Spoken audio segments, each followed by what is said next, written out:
इस वक्त की एक बड़ी खबर आ रही मध्य प्रदेश के सागर जिले से।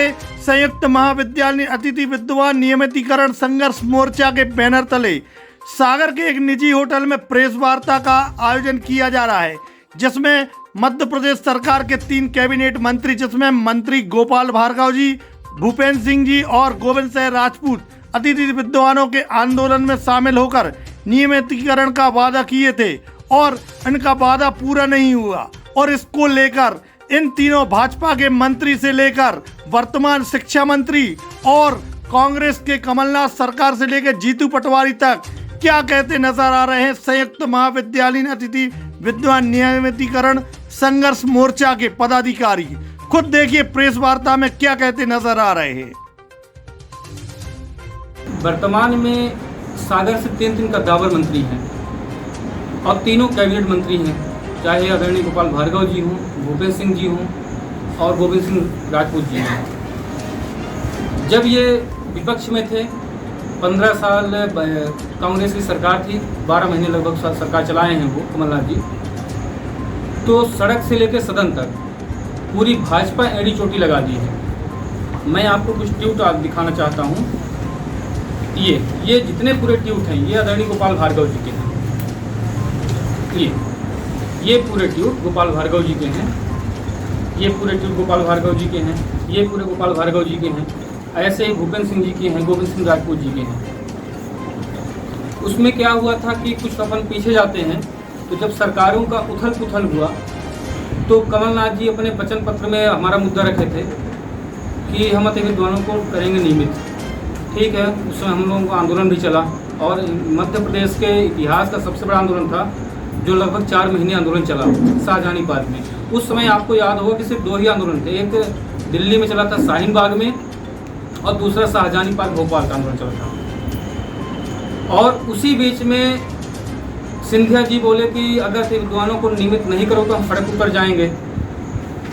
अब सिंधिया जी बोल दिए तो ये हम मान के चलते हैं कि गोविंद सिंह राजपूत भी वही शब्द बोले हैं। वो तो ये नहीं बोलेंगे, सिंधिया जी नहीं बोले, भाई उन्हीं के नक्शे कदम बनाए हुए वो चल रहे हैं। तो उन्होंने कहा कि अगर अति विद्वानों को नियमित नहीं करोगे तो हम सड़क पर उतर जाएंगे। कमलनाथ जी ने कहा कि उतर जाओ सड़क पे। पूरी कांग्रेस सरकार धराशायी हो गई। लेकिन मेन मुद्दे पर कौन थे? अतिथि विद्वान थे।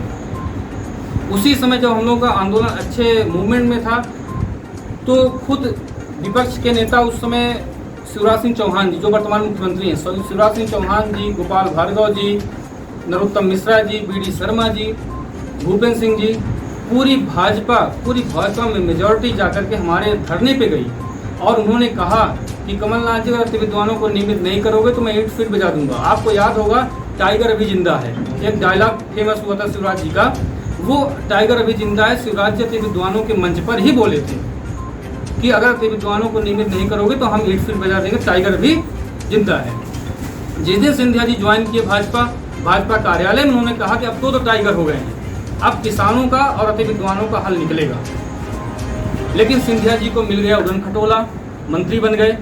बस ग्वालियर से दिल्ली, दिल्ली से ग्वालियर, अति विद्वान सड़क पे हैं। शिवराज जी हैं तो चुप्पी साध लिए, हर वर्ग को वो कुछ न कुछ दे रहे हैं। अति विद्वानों से किस जन्म का दुश्मनी निभा रहे हैं आज तक हम लोग नहीं पता। हम लोग के पुजारी थे वो। और हमारे आप बैनर में देखेंगे इसमें लिखा है रघुकुल सदाचर्याई प्राणजा प्रवचन जाई। शिवराज जी से, पूरी भाजपा से हमारा यही आग्रह था, आज भी है, कि वो उन्होंने जो हमसे कहा था, जो हमसे वादा किया था, वो हमको पूरा कर दें, वो हमको दे दें। हम लोग मध्य प्रदेश के मूल निवासी हैं, यहीं पले बढ़े हैं, यहीं मर भी जाएंगे। आधी जिंदगी बीत गई लगभग। कई हमारे विद्वान साथी तो शहीद भी हो गए, इस दुनिया में है ये नहीं है। ये जो ट्वीट आया भार्गव जी का, ये शहीद होने के बाद ही आया था।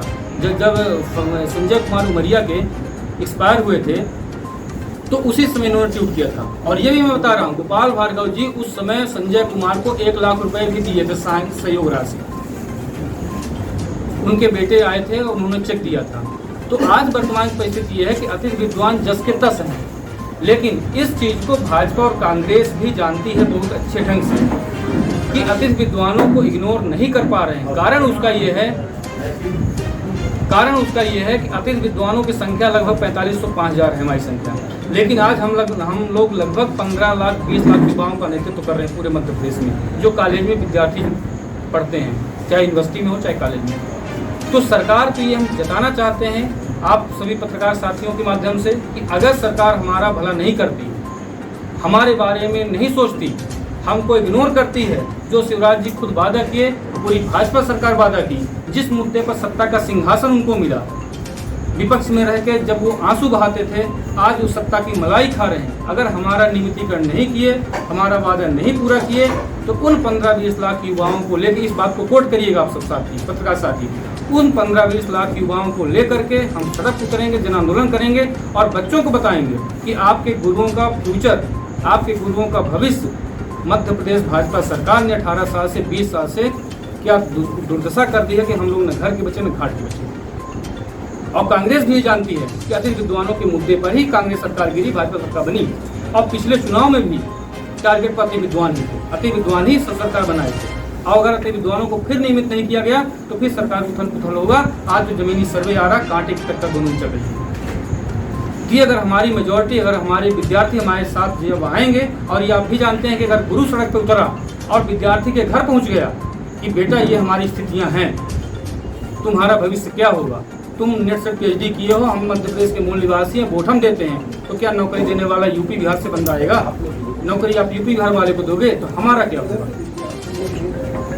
इस सागर की पवित्र भूमि से हम लोग गुहार लगाने आए हैं, याचना करने आए हैं कि तीनों मंत्री सचेत हो जाएं, गोपाल भार्गव जी भी, भूपेंद्र सिंह जी भी और गोविंद सिंह राजपूत जी भी। और तीनों ऐसे मंत्री हैं, कद्दावर मंत्री हैं, जो CM से बात कर सकते हैं, ये कह सकते हैं कि भाई साहब अपन लोग उनके आंदोलन में गए थे, उन्हीं के कहने पर, उन्हीं के आंदोलन का समर्थन करने पर हमारी सरकार बनी। आधी कैबिनेट सिंधिया जी की है, ग्वालियर की है, लेकिन उनके साथ गुरुओं के साथ राजनीति न किया जाए। जो आपने कहा है वो उनको पूरा कर दीजिए।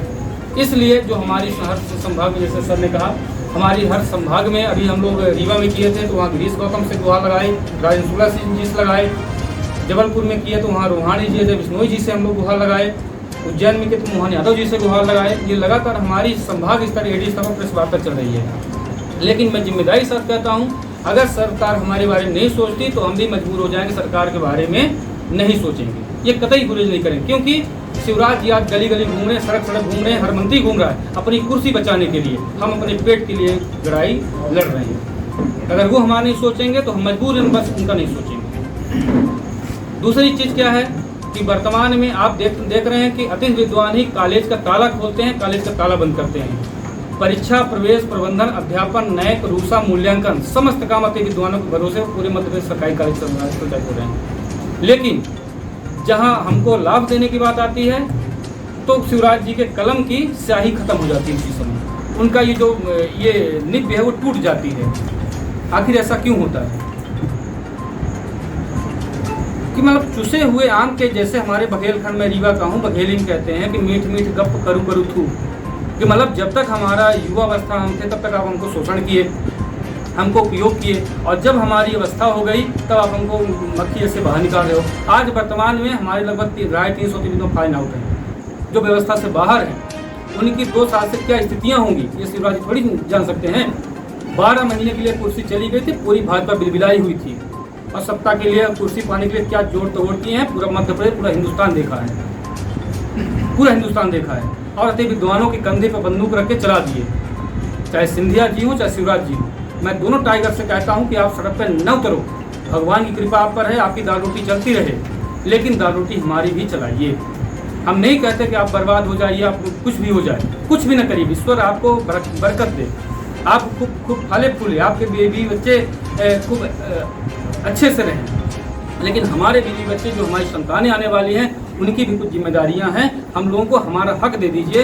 जो अति विद्वान काम कर रहे हैं रिक्त पदों के विरुद्ध, आप भी मानते हो हमारे ट्रेजरी से पेमेंट हो रहा है, सब कुछ हो रहा है, लेकिन आज हमारी वर्तमान स्थितियाँ 0 हैं। तो जिस पद में हम हैं हमारा वही पद हमको दे दे। जो हमारे 250-300 विद्वान खाली ना उठें वो आप हमको व्यवस्था में ला दो। मैं आपको ये बताना चाहता हूँ कि कांग्रेस सरकार गिरने से पहले आपको एक नोटशीट होगी सर, आप देखिएगा, तो जीतू पटवारी उच्च शिक्षा मंत्री थे, उन्होंने नोटशीट तैयार कर ली थी कि अति विद्वानों को नियमित करने के लिए, और वो मंत्रिपरिषद से अनुमोदित थी, और उसी रात में उनकी सरकार गिर गई। और जब उनकी सरकार गिरी तो बड़ी स्थितियां सामने हैं। तो 12 महीने में और कांग्रेस सरकार 450 नए पद उच्च शिक्षा विभाग में लाई थी कि अति विद्वान बाहर ना हो, नौकरी बानू इनको कहीं ना कहीं मर्ज किया जाए। तो जो काम अच्छा करता है, और मैं ये भी कहता हूँ शिवराज जी ने हर वर्ग को कुछ ना कुछ दिया है, कोई भी वर्ग छूता नहीं जिसको नहीं दिए हैं। सिर्फ एक वर्ग ऐसा है, उच्च शिक्षित मध्य प्रदेश के मूल निवासी अति विद्वान, और किसी भी वर्ग के आंदोलन में शिवराज जी कभी नहीं गए, लेकिन अति विद्वानों के आंदोलन में शिवराज जी, नरोत्तम मिश्रा जी, बी डी शर्मा जी, गोपाल भार्गव जी, भूपेंद्र सिंह जी। अब यही तो भाजपा है, मतलब अब भाजपा कौन सी है? पूरी भाजपा आई, शिरकत की। और बड़ी बात यह है कि जब आंदोलन चल रहा था तो उत्तर को मुंह करके शिवराज जी वादा किए थे कि अति विद्वानों को हम नियमित करेंगे, ऐसे हाथ उठा के। तो उत्तर को मुंह करके अपने हिंदू धर्म में कौन बोलता है? और बोले तो आप वादा पूरा करिए। और यदि दूसरी चीज़ और है, अगर आप वादा पूरा नहीं कर सकते तो आप ऐसे ही मध्य प्रदेश के वरिष्ठ पत्रकारों का प्रेस कॉन्फ्रेंस कीजिए, और उस पत्रकार वार्ता में आप बोल दीजिए कि मैं झूठ बोला था, मैं नियमित नहीं कर पाऊंगा। तो मैं जिम्मेदारी के साथ इस पावन भूमि के सामने मैं कह रहा हूं कि हमारा कोई अति विद्वान साथी नियमितीकरण की मांग नहीं करेगा। हाँ, शिवराज जी बोल दें कि हम झूठ बोले थे, हम झूठे हैं, इनसे झूठा वादा किया था। सिंधिया जी एक्सेप्ट कर लें कि हम अति विद्वानों के लिए सड़क पर उतरे थे, लेकिन अब सड़क पर नहीं उतरेंगे, उनको नियमित नहीं करेंगे, हमको हवाई जहाज मिल गया। ये स्थितियां वर्तमान में, ये हम लोगों की पीड़ा है, वर्तमान की स्थितियां हैं। तो मैं सरकार को आगाह करता हूं और प्रार्थना करता हूं कि अगर सरकार हमारी बात नहीं मानती, क्योंकि मुश्किल से 1 महीने जुलाई अगस्त का समय है, 15 अगस्त के बाद आचार जो चुनाव को लगता है वो सब लगभग सरकार हमारा कुछ करती है तो ठीक है, नहीं तो सरकार की उल्टी गिनती शुरू, और हम अपने विद्यार्थियों के साथ 15-20 लाख युवाओं के साथ हम सड़क उतरेंगे, उनके घर जाएंगे, और अगर गुरु हमारे मैदान में उतर गया तो फिर स्थितियां डावाडोल हो जाएंगी, क्योंकि जो सर्वे आ रहा भाजपा कांग्रेस का कांटे की टक्कर है। अगर पढ़ा लिखा वर्ग आपे के बच्चों, मैं पत्रकार साथियों से कहता हूँ कि आप ही के बच्चों को हम लोग पढ़ाते हैं कॉलेज में, हम 2.5-3 लाख पाने वाले नहीं हैं, हम मजदूरी करने वाले हैं, लेकिन उस मजदूरी में भी परीक्षा, प्रवेश, प्रबंधन, अध्यापन, मूल्यांकन, नैक, रूसा, जो आज कॉलेज बड़े बड़े घूम रहे हैं कि हमको A ग्रेड मिल गया है नैक का, B ग्रेड मिल गया, C ग्रेड मिल गया, D ग्रेड, वो सब अति विद्वानों की बदौलत मिला है, सिर्फ और सिर्फ अति विद्वानों की बदौलत। तो लेकिन आप हमारी समस्याओं को सुनते क्यों नहीं, आप हमारी समस्याओं को देखते क्यों नहीं, आप हमारी समस्याओं की ओर ध्यान क्यों नहीं देते? आपने जो वादा किया था उस वादे को आप पूरा करिए। और मैं फिर आग्रह करता हूं तीनों मंत्रियों से यहाँ के, और आपसे भी आग्रह है जो हमारे पत्रकार साथी बैठे हैं, कि आप भी जब आपको मंच मिले, मौका मिले, आप तीनों मंत्रियों से सवाल करिए कि आप अति विद्वानों के मुद्दे पर आपको सत्ता मिली है, आप उनके बारे में क्या सोचते हैं? आपका ट्वीट हमारे पास है, आपका वीडियो हमारे पास है, आप उस बारे में क्या बयान देते हैं? ना हमका सागर से वो निकालने की क्षमता रखते हैं, हमको सागर से निकाल देंगे, इंसान वो भी हैं। समय है, पुराने पत्ते झड़ते हैं, नए पत्ते आते हैं, प्रकृति का नियम है। आज आपकी कुर्सी, कल की कुर्सी। अच्छा काम शिवराज जी करेंगे तो अति विद्वान जीवन पर्यंत भारी रहेंगे, हमारे आला औलाद, हमारे बच्चे उनको आशीर्वाद देंगे। नहीं करेंगे। और हाँ, एक चीज़ और मैं बताना चाहता हूँ, उसी आंदोलन में शिवराज जी बोले थे कि सुन लो कमाल, अति विद्वानों को अगर नियमित नहीं करोगे तो मैं 8 फीट बजा दूंगा और सत्ता का सर्वनाश हो जाएगा। ये शिवराज जी का बयान है। अब उसी बयान को लेकर पूरी कांग्रेस हमलावर है भाजपा के ऊपर। अभी हम लोग आंदोलन किए थे सीहोर से शिवराज जी के क्षेत्र से 40 किलोमीटर पैदल यात्रा की है भोपाल तक। उसी समय कमलनाथ जी का बयान आया है और उन्होंने ट्वीट किया है, वीडियो जारी किया है कि कहाँ है अब शिवराज जी सिंधिया दो टाइगर। अब बताएं तो विद्वान सड़क पे हैं। अब भरी बरसात में लगभग 3000 विद्वान सड़क उतरे थे, पूरी महिलाएं उतरी थी। आज वोट देने के लिए हम हैं और नौकरी देने के लिए आप यूपी बिहार से आयात कर रहे हैं। तो मैं अपनी बात को यहीं पर विराम देता हूँ। और मुख्य रूप से ये बीजेपी सरकार के द्वारा ही पालित और पोषित है। बीजेपी सरकार ने समय समय पर हमको आश्वासन दिए, लेकिन जो हम नैतिकता के आधार पर जो आज ये पत्रकार वार्ता कर रहे हैं और कहने के लिए बाध्य हैं कि माननीय मुख्यमंत्री जी शिवराज सिंह चौहान जब मुख्यमंत्री नहीं थे, 16 दिसंबर 2019 को उन्होंने शाहजहानी पार्क में आकर वादा किया था कि अतिथि विद्वान की जितनी भी मांगे हैं उनका हम समर्थन करते हैं और कमलनाथ जी को जो है अतिथि विद्वानों का नियमितीकरण कर देना चाहिए। साथ ही साथ हमारी जो संवैधानिक प्रक्रिया है, उस प्रक्रिया में जो हमारी विधानसभा का महत्व है, हमारे जो विधायकों का महत्व है, जो सत्र उस समय चल रहा था, उस सत्र में 2 बार जब बीजेपी सरकार विपक्ष में थी तो उन्होंने विधानसभा की कार्रवाई में बाधा उत्पन्न की थी, जो कि आज भी विधानसभा के पटल पर दर्ज है। आज हमारी ये पत्रकार वार्ता का उद्देश्य ये है कि हम प्रदेश के विभिन्न स्थानों पर जो शिवराज सिंह जी की सरकार ने जो हमको वादा दिया था और जो चीज़ कही थी, उस चीज़ को हम पत्रकार बंधुओं के माध्यम से जनता के बीच में रखना चाहते हैं। उन्हें बताना चाहते हैं कि जब एक प्रदेश का सबसे उच्च शिक्षित वर्ग, जिसमें कि नेट, स्लेट, पीएचडी सभी वर्ग आता है, उसके साथ जब आप वादा करके आप छलावा कर सकते हैं तो आम जनजीवन का क्या हाल होगा। आज लाडली बहन योजना, तमाम तरह की योजनाएं चल रही हैं, लेकिन जब आपने स्वयं आकर 5000 मोबाइलों के सामने शिवराज सिंह चौहान जी ने कहा था कि अतिथवानों को निमित्त कर दिया जाए, अगर अतिथवानों को कुछ हुआ तो टाइगर अभी जिंदा है, मैं ईंट से ईंट उखाड़ दूंगा या बजा दूंगा।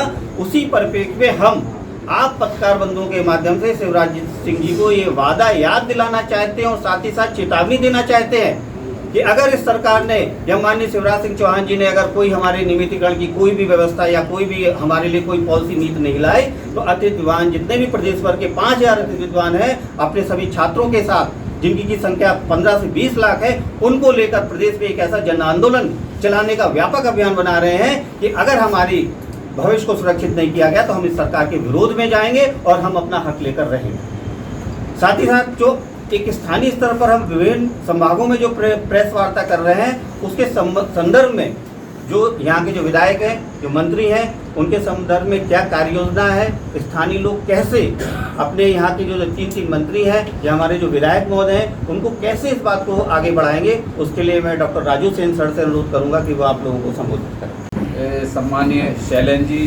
सम्मानीय भूपेन जी, सम्मानीय भार्गव जी और सम्मानीय गोविंद राजपूत जी, तीनों मंत्रियों के साथ, विधायक जी के साथ कई बार हम लोग चर्चा कर चुके हैं। यहाँ तक कि सम्मानीय विधायक जी मुख्यमंत्री जी के पास ले जाकर भेंट भी करवाई और साथ में हमारे भूपेन भैया हमेशा बोलते रहे, भूपेन जी, कि हम आप लोगों की बात पहुँचाएंगे, लेकिन आज तक हम लोगों की बात इस विषय के संबंध में कोई निर्णय लेने की स्थिति में नहीं आ पाएगी, कोई भी नीति पास हो सके।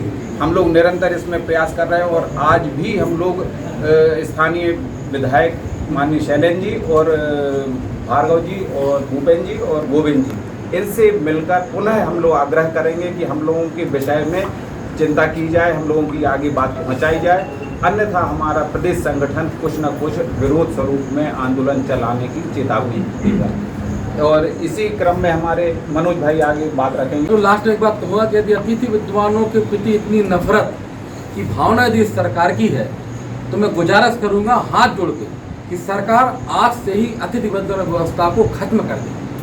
हम लोग तैयार इस चीज़ के लिए, क्योंकि अतिथि विद्वान होने के नाते हम लोग को कोई लाभ तो मिलता नहीं, ना हम कोई अन्य दूसरा काम कर सकते। इतनी शर्तें लागू हम लोग के ऊपर हैं, आप अतिथि विद्वान हैं, आप ये नहीं कर सकते, दूसरा काम नहीं कर सकते, दूसरा धंधा नहीं कर सकते, दूसरी नौकरी नहीं कर सकते, आप खाने को तो पूरा भरपेट नहीं दे रहे और दूसरे कहाँ भी हम नहीं खा सकते।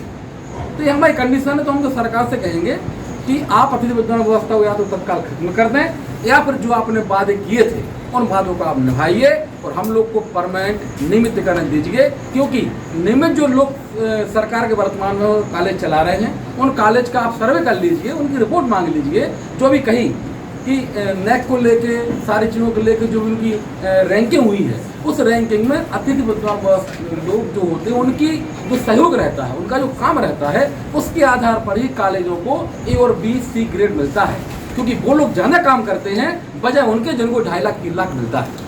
तो बहुत सारी बातें हमारे संगठन के लोगों ने की हैं। अब डॉक्टर साहब नमस्ते मैडम है, वो भी माध्यम से मैं मंत्री महोदय के पास अपनी बात पहुंचाना चाहती हूँ। तो सभी अतिथि विद्वान साथियों का मैं स्वागत करती हूँ। जी हमारी लाडली बहना योजना लॉन्च की है, अभी उन्होंने चालू की है और मैं आप सभी के माध्यम से बताना चाहती हूँ कि हम भी इस प्रदेश में जन्मे हैं, हम भी उच्च शिक्षित इसी प्रदेश में शिक्षा प्राप्त की है और बरसों से अपनी सेवाएं यहाँ इस उच्च शिक्षा में दे रहे हैं। लेकिन आज भी हमें ऐसा कभी बहन स्वरूप उन्होंने नहीं स्वीकार किया। हमारा परित्याग क्यों किया, हमें क्यों परित्यागा, क्यों? क्योंकि हमने अपने प्राचार्य के दिशा निर्देशों के माध्यम से, वार्षिक कैलेंडर के माध्यम से हम अपने जो भी हमें दायित्व प्रदान किए जाते हैं वह सब हम अपने महाविद्यालय में अपने दायित्वों का निर्वहन करते हैं। उसके बावजूद भी हमारे साथ अपना उपेक्षित व्यवहार क्यों?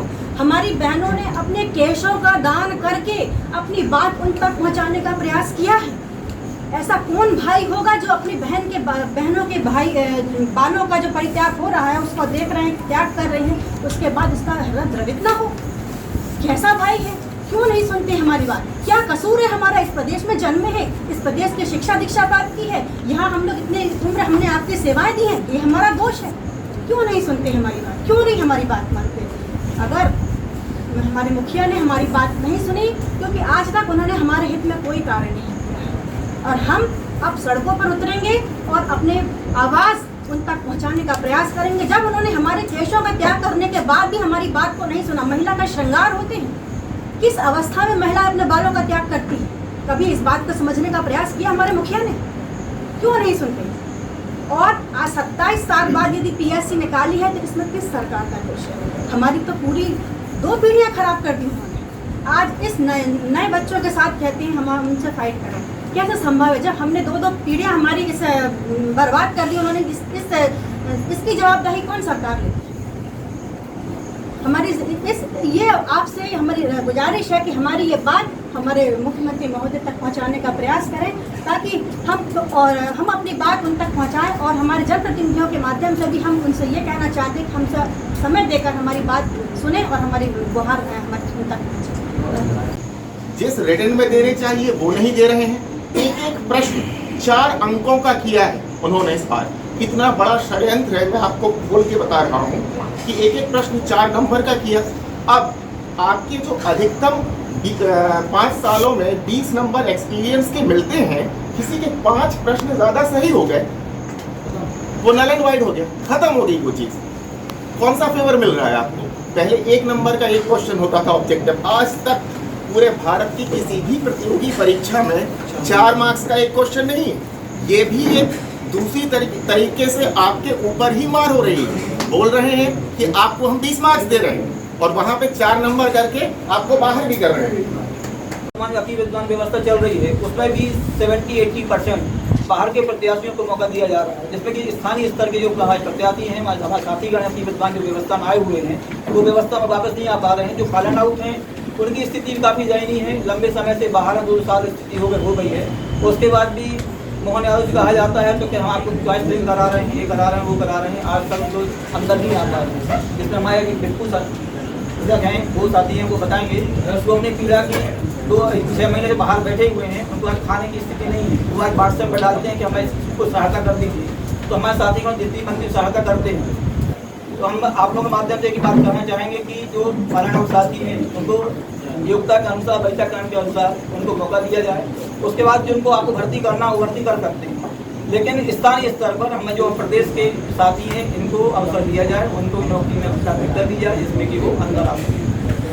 ये कहना है सर कि जिस व्यवस्था में अभी हम लोग हैं उसमें जैसे हम लोग को वो कहते बहन, तो बहन की रक्षा करनी चाहिए। प्राचार्य हम लोगों का शोषण कर रहा है, क्या बोलता है, यदि हम लोग 2 मिनट लेट आते हैं तो एब्सेंट लगा देता है। आप क्या देख रहे हैं?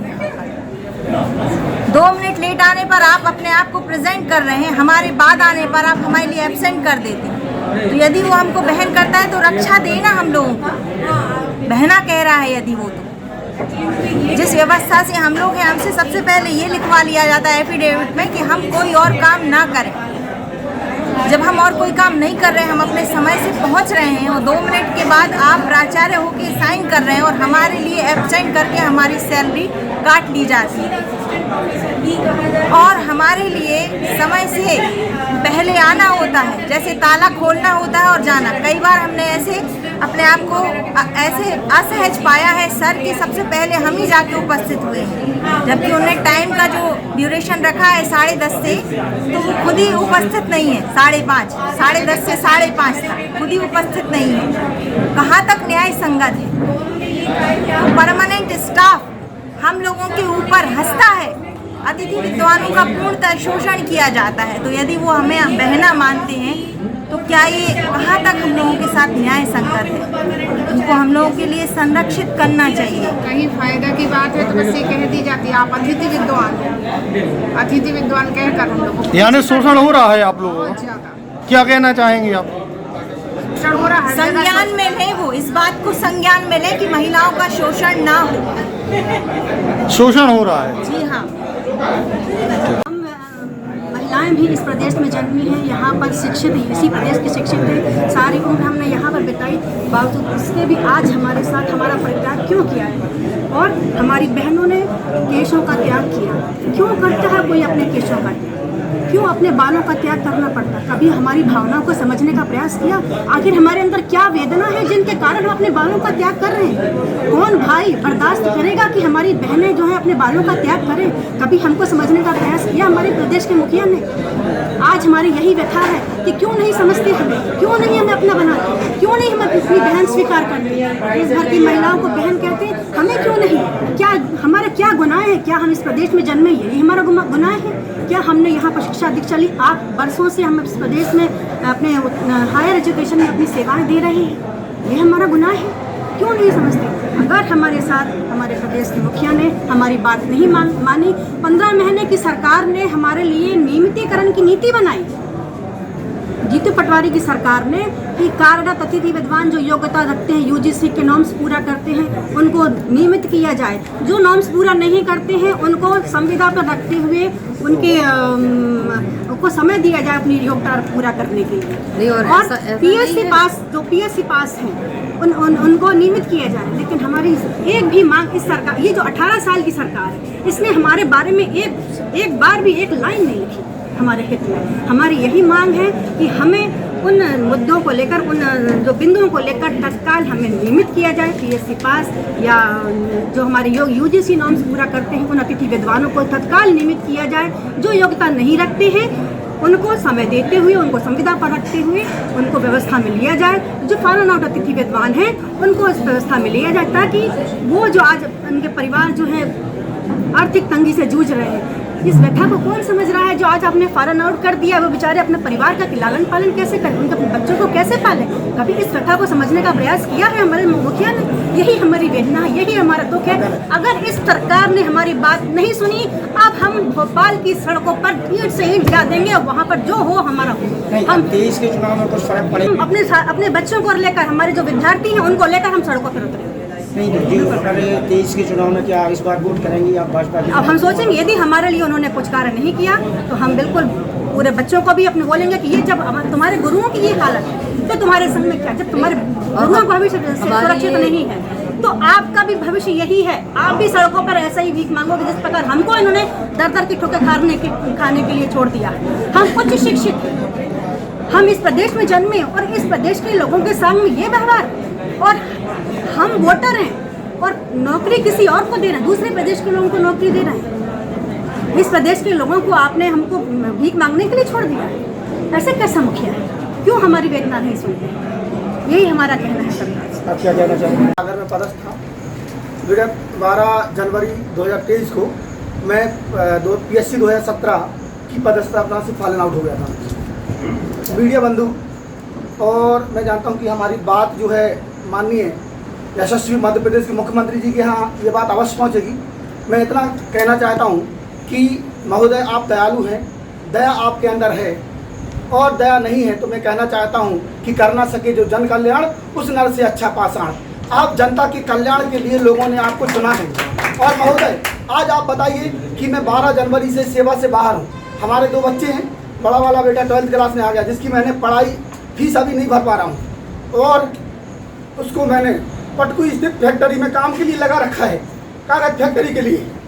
महोदय मुझे अतिशीघ्र वर्तमान में हमारी सूची जारी होना थी 7 तारीख को, लेकिन इतनी अफसरशाही और इतनी तानाशाही जो है हमारे मध्य प्रदेश में व्याप्त है कि जिसकी कोई सीमा नहीं है। हमें अफसरों के द्वारा हमने जो चॉइस फिलिंग की है उसमें हमें वरीयता दी जाए। हमारे मध्य प्रदेश में बाहर के लोगों को प्राथमिकता दे करके 2017 की पीएससी में 95% लोग बाहर के हैं सर। और हमारे मध्य प्रदेश के लोग कार्यरत, आज हमारे गुरुजी भी यहीं बैठे होंगे, डॉक्टर अशोक पन्ना जी, हमारे गुरुजी भी वहीं खड़े हैं, मैं भी वहीं खड़ा हूँ। बाहर स्टेट में हम कभी जाते हैं तो वहाँ हमें मौका ही नहीं मिलता है, जबकि हमारा खुद 4 किताबें प्रकाशित हैं, 13 पेपर इंटरनेशनल हमारे प्रकाशित हैं। मैं तो कई आयोग हूँ और एक्सीलेंस कॉलेज में पढ़ा रहा हूँ, और आज ये है कि 6 महीने से सेवा से बाहर। ये शासन की शोषणकारी नीति जो है गलत है, और मैं कहना चाहता हूँ कि मुझे अतिशीघ्र प्रथम स्थान जो हमने भरा है वो हमारी चॉइस फिलिंग अधिकारियों से बात करते हैं, टाल दिया जाता है, गुमराह कर दिया जाता है, और आज तक सूची जारी नहीं की गई। हमारे मीडिया बंधु, मैं आपके माध्यम से हमारे माननीय मुख्यमंत्री जी को यही बात पहुंचाना चाहता हूं कि आप अतिथि विद्वान का कल्याण कीजिए। आपने ही कहा था कि उनके बच्चों की हाय ले डूबेगी कांग्रेस सरकार को, तो मैं आपको भी कहना चाहता हूं कि अगर आपने हमारा कल्याण नहीं किया, हमारे वर्ग का कल्याण नहीं किया, तो ये बिल्कुल पक्का है कि हमारे बच्चों की भी हाय आपकी सरकार को ले डूबेगी। धन्यवाद। जय हिंद, जय भारत।